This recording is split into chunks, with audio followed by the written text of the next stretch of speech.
Thank you guys for joining. This is now the fourth webinar that we've run on our Meeting Today's New World Challenges webinar series. Today's section's going to be split into two sides, and we're still in that risk mitigation phase. So where we were in the reactive phase last week, and now we've kind of got things up and running. We now want to look deeper into the security section. So this is really what this phase is about. And then the next phase is around those productivity gains. And after that, we're going to be looking at future long-term changes that we need to be adapting to. So in the risk mitigation phase, and today's session, we're going to split it into two. We've got James going to speak around the mind of the hacker and give you a bit of an insight in terms of what they're thinking and some of the threat awareness that we need to be aware of. And then we've been fortunate enough to be joined by Angela Whitty as well, who's the Managing Director of Cisco, and she's going to give an insight into mindset shift and a little bit around Cisco as well. So on that note, then I will pass over to Mr. James Lovian to take it from there. Good morning, everybody, and thank you very much for joining. So, as Andrew said, we're on webinar number 4 of our series of Backlog. And really today, we want to sort of challenge a few sort of preconceptions that I think some people still have around sort of the mind of the hacker and some of the things that we can do to sort of reduce that risk and make sure we keep users safe in this current sort of mode of working. So I was kind of thinking a little bit about this when I was putting this presentation together, and I found this iconic picture, which is Matthew Broderick from War Games from 1986. And I think this is how I think a lot of people still sort of think of hackers. You know, someone in their bedroom with some kit, with some technical awareness that tries to get out there to find out if aliens ever were in Area 52 or what secrets are the Pentagon hiding, etc. And whilst we can say there is still a little bit of that out, that's not really the risk we're looking to mitigate. What we're looking to do is actually mitigate the risk that costs us money.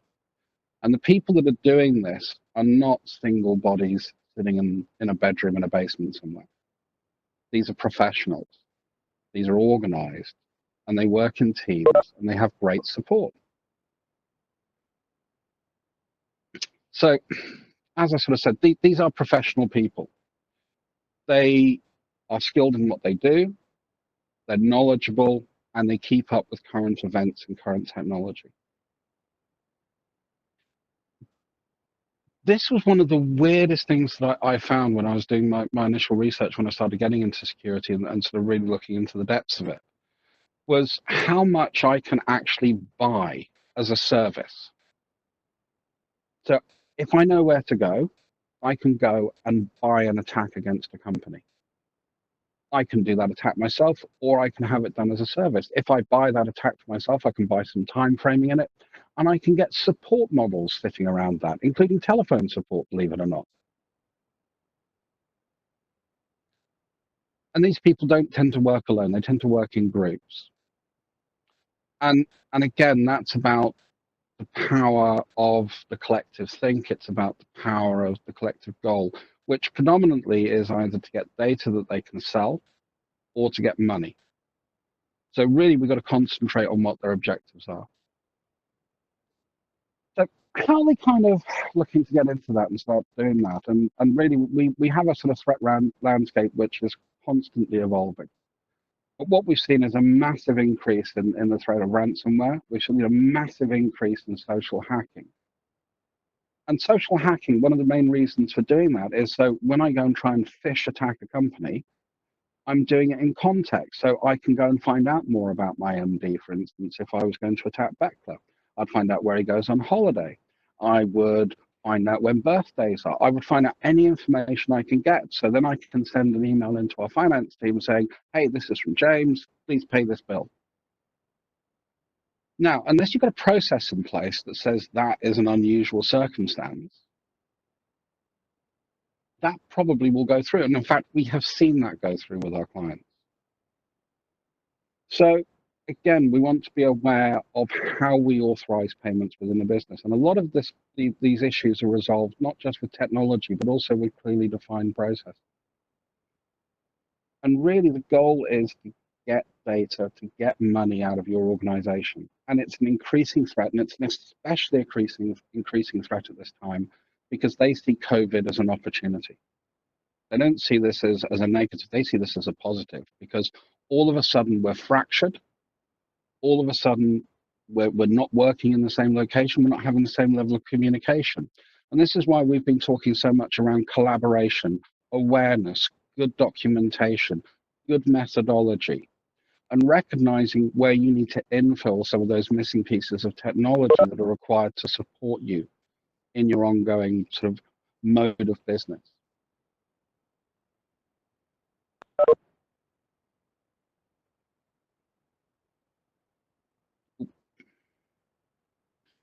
So, which brings us to people. So I always view people as either the strongest link or the weakest link in our chain. And a lot of that is around awareness. So, we've seen a lot of regulations come out over the last few years, Cyber Essentials, GDPR, strengthening of data protection rights for individuals, which has put compliance needs upon organizations, which have financial repercussions if you get it wrong. We need to make sure that users understand what phishing is, because to me that is the main vector of attack. And one of my major concerns at the moment is patching and updating of systems. This is a very, very easy way to do a very convincing phishing attack. Oh, your Adobe Acrobat's out of date. Please update. Email comes in. Most people will click on that link. You've now just compromised your environment, potentially, if you don't have the right tools in place to that right safety net in place to catch someone who's falling in that way. Phishing simulations is something that's really, really worth looking at this particular time, because it's a way of making sure that we keep the awareness, we keep that edge sharp with our user base. We want to make sure that machines have appropriate levels of encryption. So at Backclub, every machine is encrypted. I have to unencrypt my machine when I log in the mornings. We need to make sure people lock machines. Now, that's something you can ask people to do, or you can have it as part of group policy.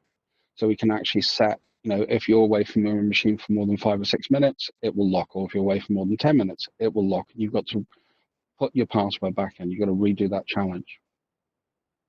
We want to make sure people aren't just sort of writing down passwords and popping them in their laptop bag. That's a no-no. Don't have any passwords written down that you're going to carry with you when you're outside your home. It's another reason why I'm a big fan of things like Duo, for instance, or single sign-on technology. Because what we can do there is we can remove some of that complexity from the user and put it back into the system. And we want to make sure that we educate all the time. And something that I loved that Justin was banging on from resolving early issues was good documentation. We're not in this kind of, I can just walk down to my IT department and get some help. Not that we'd do that, would obviously log a proper service ticket and go through the process. But, I don't have that opportunity for casually asking questions. So having good documentation is a way, again, that we can show how we should be working, and we're covering any of those error bases.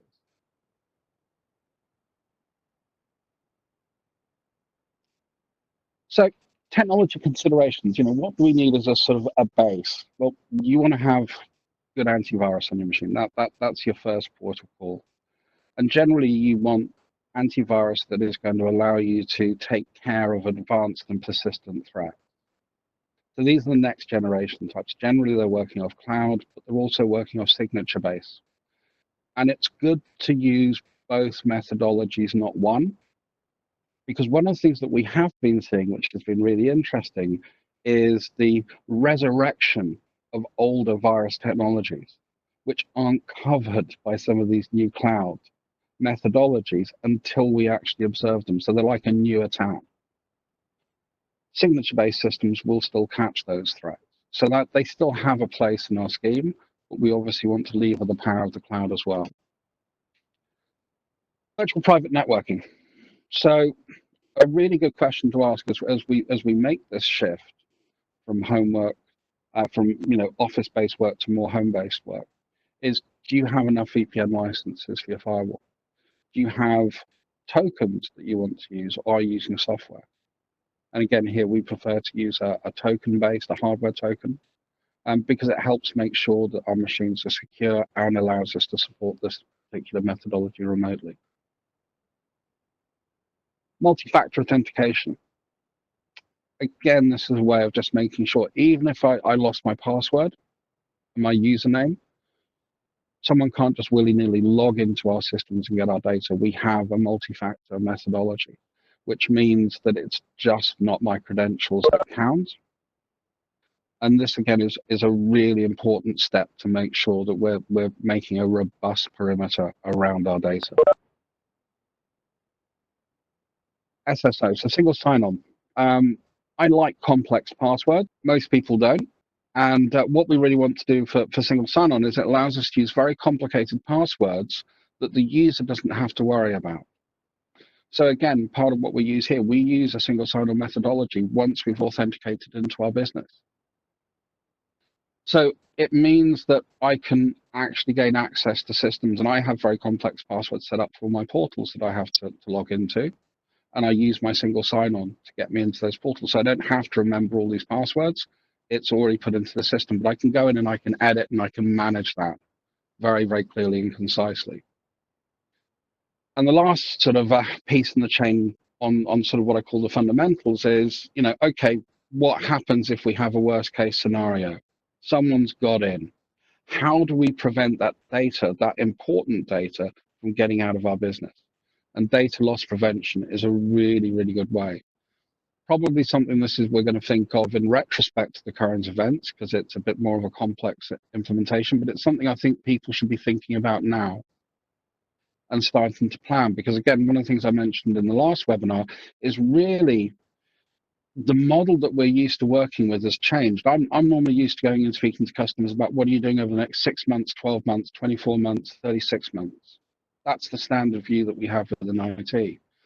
What I'm seeing now is that's been drastically reduced. Everybody's now talking about 1 month, 3 months, 6 months, and 9 months. And nobody's really looking outside of that 9 months window at the moment. But I think we still need to keep that future perspective whilst we cope with the day-to-day activities that we need to tackle. So another part of what we sort of did it back to try and sort of get consistency in our engagement and our methodology. And it's also kind of practicing what we preach as well, is really something called vector journeys. So there are multiple vector journeys that you can go on for a number of different sort of topics. But the whole point of this is what we want to do is go through a process with our clients, and something we do internally as well, which is really understand what the issue is, understand what the objectives are, start to create a design around how we achieve or resolve, test it to make sure that we're eliminating risk. And that testing phase at the moment is highly important because, again, we're working in this kind of different state. So our ability for close touch is hard. So we want to make sure that stuff that we're rolling out is going to be of benefit and it's not going to cause interruption to day-to-day business. We can then get to the deploy phase. That's where we're starting to get the implementation. That's where our services and our sites that can come in and alpha that type of assistance. And elastic support is, again, something I think that everybody should be thinking about here. You're not just restricted to the people you have internally. There's a whole supply chain that sits around you. There's a whole set of vendors and partners that actually want to step to the plate and help in this time, because this really, I refer to it to a member of my family. It's almost a bit like Blitz spirit at the moment. It's starting to come. Last night at 8 o'clock, everybody in my street came out of the house to clap and also to interact at a distance. But for me, that's great. That's an example that we're moving beyond the fear and we're now getting towards classic British bloody mindedness, which I think is excellent. And I think, again, as we go through this chain, we want to make sure that we have that bloody mindedness moving forward to make sure that we have, really achieving the main sort of goals, which is business as usual. To be able to do, if we can work, if we can produce, deliver business as usual to our user base, wherever possible. I think also you want to make sure that you have a clearly defined vision of how you're going to tackle your immediate problems, but also a plan moving into the future as we go through this as best we can in these times. Standardization is a way of achieving that. Aligning this to roles and looking at roles within an organization and what services you need to be consumed by that role. I think if we do that, then we can start to take a consistent rinse and repeat type of approach of how we tackle and engage with our users to keep everything safe. So I think that was my message really to sum up everything I've sort of spoken about over the last sort of 15, 20 minutes, which is keep it consistent and keep it simple. This isn't the time to be fantastically clever. This is the time to shore up our bulwark and make sure that we can deliver what we need to as the technology sector of our businesses. And with that, I'm going to hand back over to Ajay, and I think he's going to introduce Angela. But thank you very much for listening. Thank you, James. I think that was very interesting. I think a lot of our customers can probably relate to that kind of key messaging around trying to keep it simple, but also trying to do what we can in this current situation without breaking the bank as well. So I'll be interested to hear some sort of customer insights there after this next section. But as James mentioned, so I'm just going to pass over to Angela Whitty. Angela, firstly, thank you for joining us. I know you wanted to discuss some areas around mindset shift and the current how Cisco are currently dealing with the current climate as well. So over to you, Angela. Thank you, and thank you for inviting me to the call today. It's been a really interesting journey that we've been on over the last few weeks, and it has really only been a couple of weeks, but so much has happened in that period of time. And obviously, I'd just like to do a little bit of introduction because it kind of plays into the story that I'd like to tell about what I've been experiencing over the last few weeks and how Cisco's been dealing with this situation, and some insights that I've heard as I've spoken to other customers and partners. So I've had the opportunity to work at Cisco for the last 27 years and have seen the organization go from being, a small startup to the large multinational that it is today, and seen, many changes in the, in the way the company operates. But fundamentally, the company culture has been something which has inspired me to stay all of that time. Obviously, technology changes, but it's the culture of the company and how it reacts during a crisis that really makes it stand out, and probably one of the reasons for me why I've stayed for such a long period of time. So as I say, my job is I run the partner organization, so I'm responsible for for our go-to-market and how we manage our channel in the UK. First shift that's come from this whole crisis is that picture that's on the screen at the moment was probably me on a much better day when I'd bothered to get up and get dressed and do my hair and makeup properly. And obviously this shift to working from home has been, I was probably, over the time that I've worked at Cisco, I've done, numerous different jobs. I've been, very, very office-based to more of a field-based role that I do today. So my typical week would involve, being at partner sites, being in London 2 or 3 days a week, the commute that was involved with that. And probably was one of the people that worked from home, even though we had the technology to do it, one of the people who worked from home very rarely, because I preferred the social interaction of being out and about. And I was probably one of those cynical people who, in the whole COVID thing started back in, February, March, probably played it off a little bit and, thought, it's just, it's the latest flu thing. It will be over in a couple of weeks. So I've been, quite shocked and surprised and taken back at how quickly things have developed. And there's been lots of talk over, there are lots of talks and lots of discussion groups around technology. Cisco made the decision to move us all to remote working, and that was the whole organization, other than people who played key roles in supply chain or needed to be needed to be in the office to keep things moving. So they made the decision for us all to move to remote working probably a week before the UK went into total lockdown. And actually, from a technology point of view, because we are a technology company, that shift was relatively easy. So you pick up your laptop, you pick up your mobile phone, and you go and you work from home. So it's relatively simple. We're all very averse to using WebEx, and thank you for making this a WebEx call today rather than any other technology.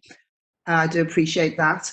So that technology shift was relatively, or that shift was relatively easy for us as an organization to do. And it has pretty much been business as usual. Right now, for not always positive reasons, we've seen our business maintain. We haven't seen a drop off in business. As you would imagine, in the early days, a lot of that was around organizations moving their own businesses to more remote working. And also we've seen a huge surge, as you would imagine, in our public sector business as well. And obviously the strain on our collaboration technology has been, has ramped up significantly. Just to give you a couple of stats, in the first week of March, we saw the uptake of WebEx go from 80,000 users worldwide to 170,000 users in the period of a week. And we were racking up somewhere in the region of 5.5 billion WebEx minutes in a week. So it was a massive shift, but the organization has stepped up to the challenge. And this is not by any stretch of the imagination, this is not a sales pitch on WebEx, but it's about how the organization has rallied to make that possible. So there was the shift of us all moving to home working. I have to confess, I quite like being at home with my kids. I don't struggle from that point of view. But I think what I have seen, and one of the things that I wanted to focus this conversation on, is how the organization has changed and rallied more to the people challenge that we now see in front of us. So you've got a workforce who are now at home. There are the people who don't mind being at home and who are used to being home workers, but you've got a huge population of people who are used to being, field-based or office-based and really enjoy that social interaction. And what we're seeing now is the challenge going from being a technology challenge to being a challenge of how do you manage a workforce in a different way. So one of the things that I've seen and I've experienced is you have people who are, who live by themselves, who are now very, very isolated, dealing with the challenges of not interacting with people on a day-to-day basis. And how do you take care of those people? And the reverse of that is people who are suddenly, I know we shouldn't joke about it, but people who are suddenly in a house with their families 24/7, and the challenges around that as well.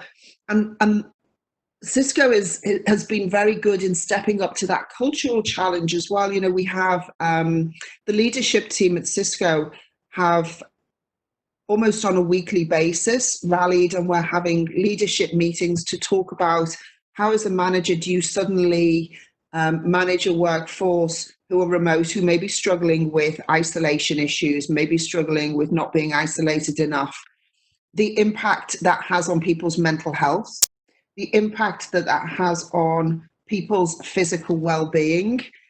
What we have seen is probably an upsurge in people putting meetings in the diary, I think for the purposes of wanting to look and feel like they're busy.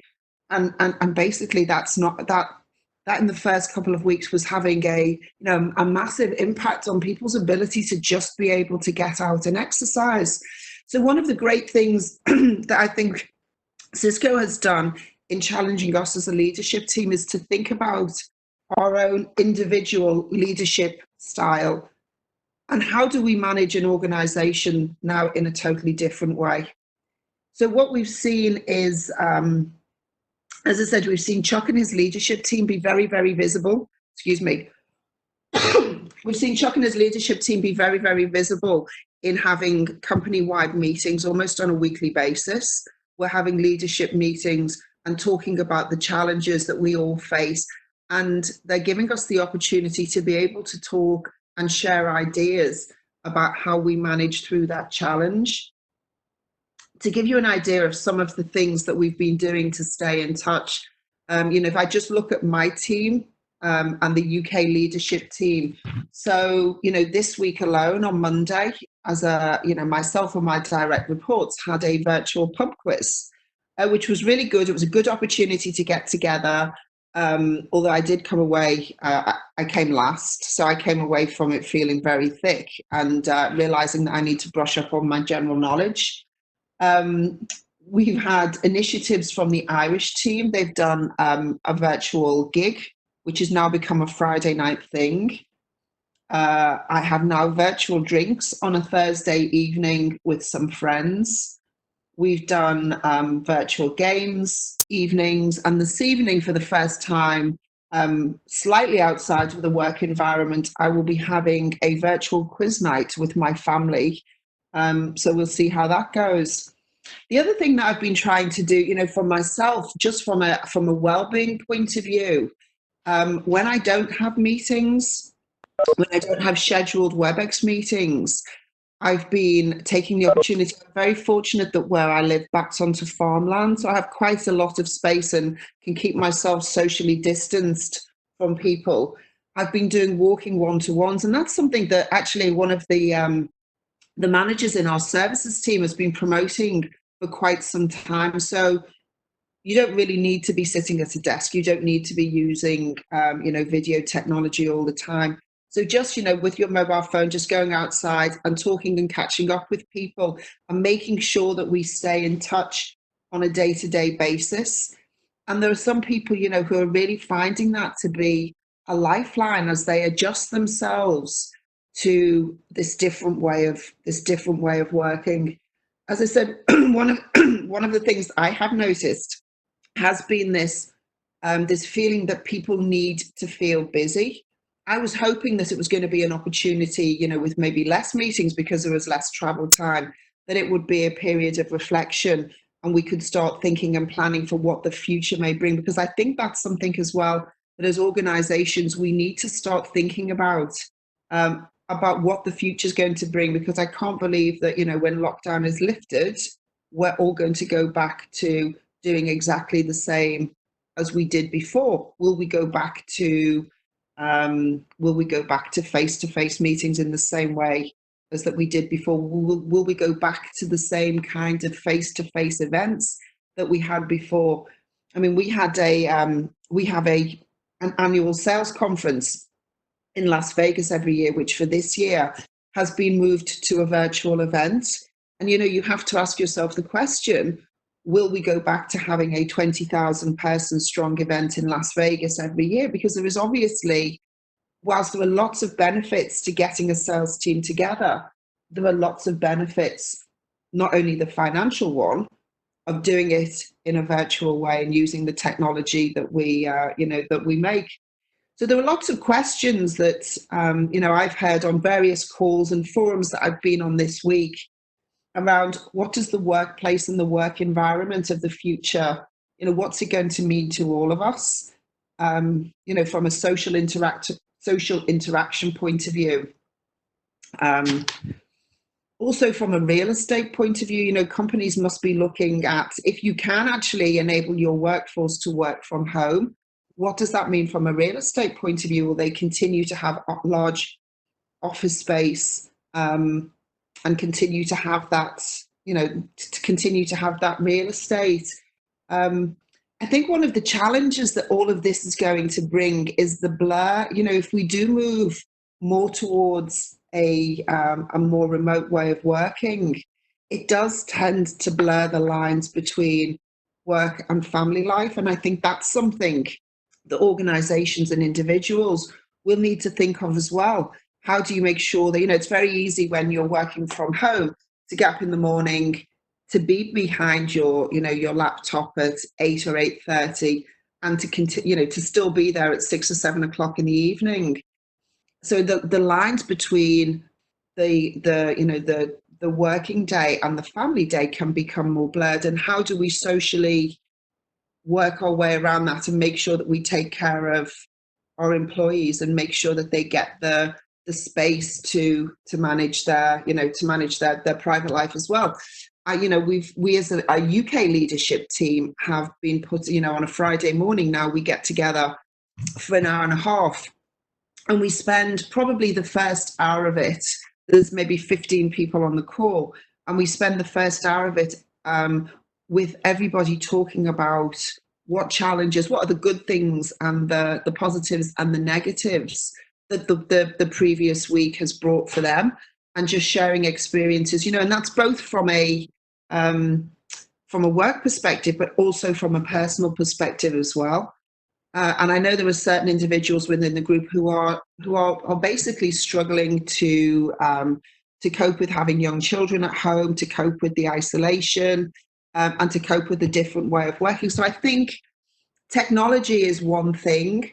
I think as as business leaders, we need to think about the impact of the new way of working on our teams, and how we can evolve to work differently, and how we can support our teams through through this very difficult time. As I said, I feel very blessed to have been at Cisco. The one thing that they do in a challenge is they do rally around our partners, we rally around our customers, but most importantly, they rally around their employees as well. So as I said, there's been lots of activities and lots of focus on the people, and how do we make sure that the people stay sane as we go through this challenge. The other challenge that Cisco has stepped up to, just excuse me a second, is how do you step up to the challenge of the wider environment as well? So we've always been a company that has a big focus on corporate social responsibility. I just wanted to give you a flavour of some of the things that we're doing as well in the wider community. I mean, obviously, lots of big organisations have been talking about the donations that they're making towards finding a cure for the COVID-19 virus. On a more practical level, we've been involved in lots of NHS initiatives in the building of new emergency field hospitals. There's also been an activity a couple of years ago at one of our sales events. There was an initiative as we were launching new collaboration equipment that every salesperson was given a DX80 video unit that they could have either in their home office or they could have in their work office. And as we've gone through the challenge over the last couple of weeks, one of the initiatives is that all of the DX80s that are in the Cisco offices have been taken out of the office. They've all been sanitized, and they're being put to use in the health service so that doctors and frontline staff, where possible, can use video technology to keep themselves safe as they manage the growing sick population. And also from a volunteering day perspective, we're all given 5 days a year that we can volunteer to basically charities or institutions of our choice, and that's now been increased to 10. Now it's a little bit difficult at the moment because you can't really go anywhere to volunteer, but if you wanted to do online activities, there is the opportunity to use your volunteering days to do that. One of the charities that we've been a big supporter of here in the UK is around homelessness. So we've been doing a lot of work over the last couple of weeks with Crisis to see how we can help them as they go through this challenge. Again, it's very difficult remotely, but from a leadership point of view, we've been trying to help them with some of the challenges that they're facing in supporting the homeless population. Obviously, there's been an initiative to get all the homeless people off the streets. And during one of our recent, I think probably the last face-to-face partner event we did back in February, we did an activity where we actually packed some backpacks for the homeless with essential items, the normal things of socks and scarves and hats, but underwear, toiletries, hygiene products for women, towels, and I'm really pleased to say that those backpacks have been used. I mean, obviously not enough, but have been used and have been distributed to the homeless people who who've been taken into hotels and into temporary accommodation. And obviously the aim is that those people don't go out and don't end up back on the streets when this is over. So I think in summary, my message is, the technology challenge is one thing. How we use collaboration and how we use it securely, I think is a big topic of debate at the moment.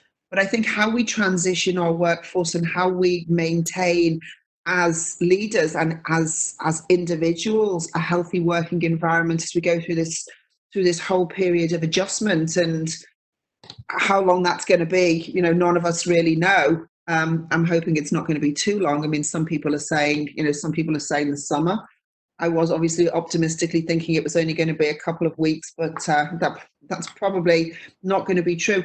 But I think there's a real challenge for us as companies, as leaders, as individuals, as to how we transition our working practices, because I think the only one thing that we can say for sure is it's not going to be the same when we come out of this. It's been a life-changing experience already. It's not even been 2 weeks yet. Yet the impact on on society has been massive. And I think the only thing that we can guarantee is that it's not going to be we're not going to come out of this the same. Hopefully we come out of it better, but we're certainly going to come out of it differently. And I think that's a challenge to all of us, as to how we manage that.